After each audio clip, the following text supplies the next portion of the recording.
اور بزرگ کون؟ آؤٹ آف ویڈ لاک پیدا ہونے والا ابن مرجانہ کا بچہ زیاد. یہ وہی ہے جسے حضرت معاویہ نے اپنا بھائی بنا لیا تھا یہ کہہ کے کہ زمانے جاہلیت میں میرے باپ نے اس کی ماں کے ساتھ منہ کالا کیا تھا، اس وجہ سے یہ میرا بھائی ہے. مرزا اگر سچا ہے، اگر میں نے اس لیے لگایا کہ کنفرم کذاب ہے، تو عرض ہے یہ منگول اگر سچا ہے تو پھر سامنے لائے صحیح سند کے ساتھ وہ روایت جس میں معاویہ رضی اللہ عنہ وارضاہ نے ایسا کچھ کہا ہو، پیش کرے، ثبوت دے. لیکن یہ کذاب ہے، اس لیے کسی بھی ثابت شدہ روایت سے ایسا کچھ ثابت نہیں کر سکتا. یہاں پہ میں ایک اور بات بھی عرض کر دوں اسی سے ریلیٹڈ. صحیح بخاری اور صحیح مسلم میں حدیث ہے، نبی علیہ السلام نے فرمایا کہ جس شخص نے اپنے آپ کو کسی اور باپ کی طرف منسوب کیا خود سے اور وہ اس کی اولاد نہیں تھا تو ایسے شخص کے اوپر جنت حرام ہے. کوئی اپنے باپ کا نام نہیں بدل سکتا.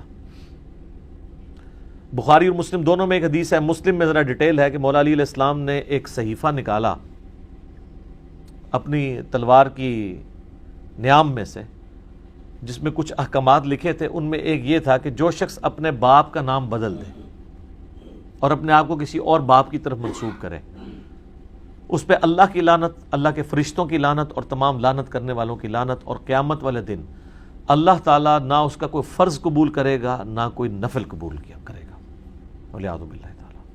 ایک اور حدیث ہے بخاری و مسلم میں کہ جس شخص نے اپنے آپ کو کسی غیر باپ کی طرف منسوب کیا اس نے کفر کیا.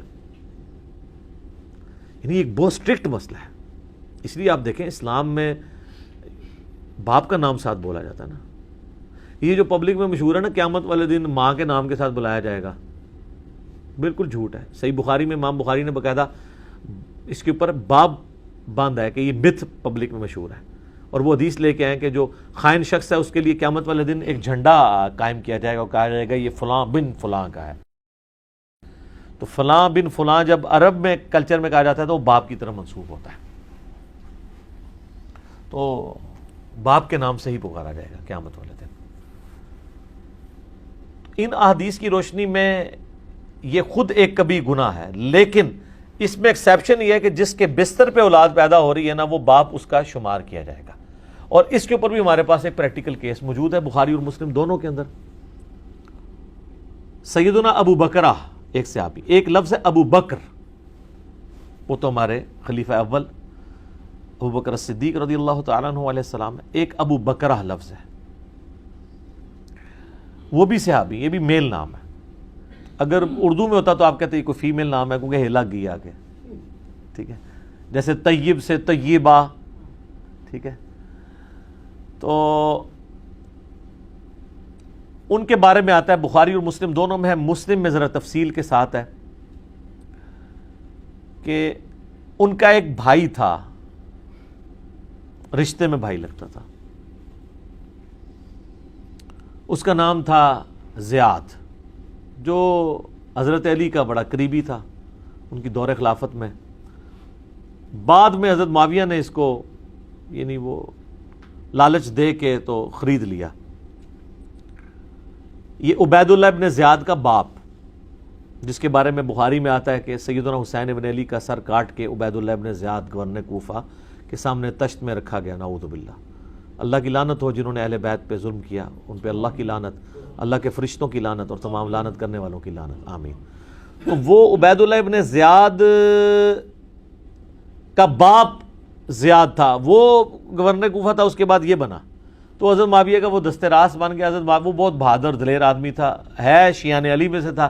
اس کو ساتھ ملانے کے لیے حضرت معاویہ نے کہا کہ بھئی تیری ماں کے ساتھ میرے باپ نے زمانے جاہلیت میں بدکاری کی تھی اور تو اس سے پیدا ہوا تھا، لہذا آندہ سے تیرا نام جو ہے وہ زیاد بن ابی سفیان ہے. اس کا نام چینج کر دیا. اس کانٹیکسٹ میں بخاری مسلم میں حدیث ہے کہ وہ حضرت ابو بکرہ کا بھائی لگتا تھا رشتے میں. تو حضرت ابو بکرہ کو لوگ آگے کہتے ہیں کہ یہ جو حرکت کی ہے اس نے تیرے بھائی نے، یہ ٹھیک حرکت ہے؟ تو ان کا، اور وہ بندہ آگے کہتا ہے کہ میں نے تو سعد ابن ابی وقاص سے سنا ہے کہ جو شخص اپنے باپ کا نام بدل لے اس پہ جنت حرام ہے. تو ابو بکرہ کہتے ہیں تم سعد کی بات کرتے ہو، میں نے تو خود رسول اللہ سے ہی بات سنی بھی ہے، لیکن میں کیا کر سکتا ہوں، میرے بھائی نے جو حرکت کی ہے. وہ ان کا بھائی اس لیے لگتا تھا کہ وہ ان کے باپ کے بستر پہ پیدا ہوا تھا.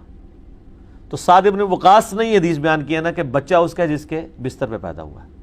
اس طریقے سے اگر کوئی کسی کا کوئی آؤٹ آف ویڈ لاک تعلق تھا اور اس کی وجہ سے کوئی اولاد پیدا ہوگی ہے تو اب وہ یہ نہیں ہے کہ جس نے وہ تعلق قائم کیا تو وہ اس کی اولاد شمار ہوگی. ابھی ایک سینسٹیو ٹاپک ہے, میں اس کو کنٹرول الفاظ میں ڈسکس کر رہا ہوں, یہ مطلب ضروری تھا. یہ وہ جرم نہیں ہے, جرم یہ ہے کہ اگر وہ اپنے باپ کا نام بدل دیں.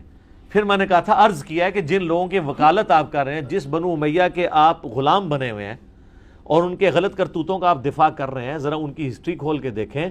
جو ایگزیکٹلی باپ چینج کرنے والا کام ہے وہ تو آپ کے ماموں نے کیا ہوا ہے. اس امت میں پہلا کام, اور یہ سر کوئی کہانی شریف نہیں ہے, بخاری مسلم ہے, مسلم شریف میں باقاعدہ ڈیٹیل سے موجود ہے, بخاری میں بھی ہے. اور بخاری و مسلم کی اس حدیث کہ جس نے اپنے آپ کو کسی دوسرے باپ کی طرف منسوب کیا اپنا مقام, اس پہ جنت حرام ہے.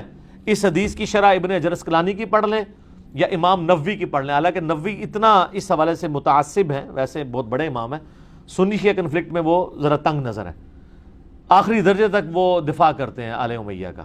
یہاں پہ انہوں نے بھی دفاع نہیں کیا, انہوں نے کہا کہ یہ اسی موقع پہ حدیث ہے جو حضرت معاویہ نے غلط کام کیا تھا اور امت میں یہ پہلی دفعہ بدعت شروع ہوئی. ایگزیکٹلی باپ کا نام چینج کروا دیا. استغفر اللہ واتوب الیہ. اس لیے مولانا مودودی رحمہ اللہ تعالیٰ نے خلافت و ملوکیت میں چند ایک جو بڑے بڑے یعنی اس ملوکیت کے دور میں برے کام ہوئے, ان میں اس کو بھی ٹاپ آف دا لسٹ لے کے آئے ہیں.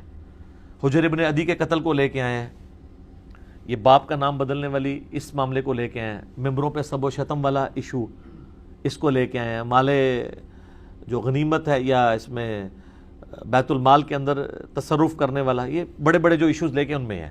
اور آپ حیران ہوں گے کہ مولانا تقی عثمانی صاحب جو بندیوں کے مفتی ہیں, انہوں نے جو ہے وہ امیر شام کے دفاع میں کتاب لکھی تو انہوں نے اس واقعے کو, جس کا آج تک امت نے کبھی انکار نہیں کیا, یہ والا زیاد کے باپ کے نام بدلنے والا, زیاد بن ابی سفیان کرنے والا, تو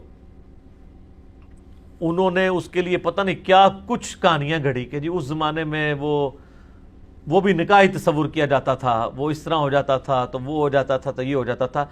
یہ 14ویں صدی کا مولوی کہہ رہا ہے, اور جو اس زمانے میں صحابہ ہیں,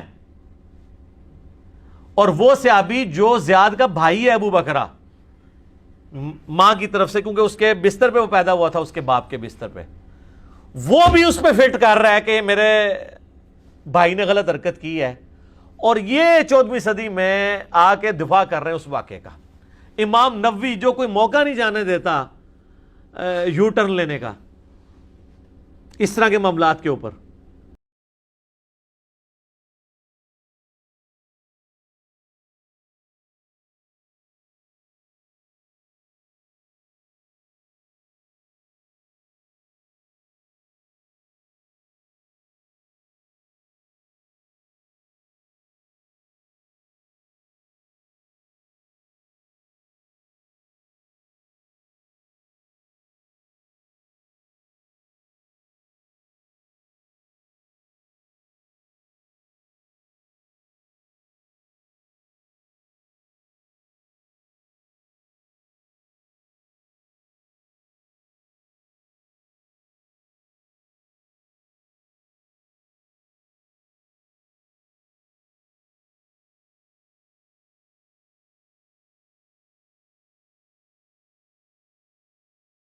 علی کو برا نہیں کہوں گا, کبھی سب و شتم نہیں کروں گا.